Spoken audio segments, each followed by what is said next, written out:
At dahil 20k followers na tayo mga karaynon, magva-voice over naman tayo for today's video. Bago nga ang lahat, shoutout muna kay Renz Macaldilantor. Hello bro, what's up? Medyo natagalan ngayong shoutout natin kasi maraming ganap yung nangyari. Sana all!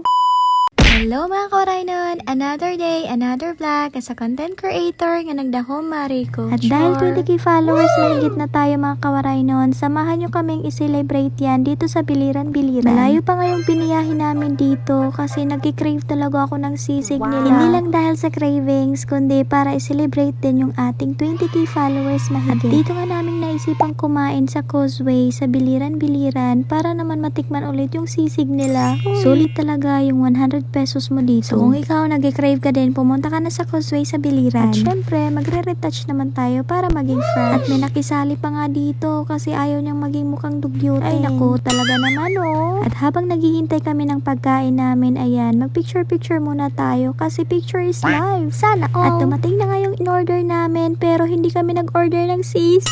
Kasi sabi ko, ito na lang yung orderin natin para maiba naman, diba? At habang hinihintay namin yung bam-in, nag-picture-picture muna ako dito. Kasi alam nyo na, for the content yan.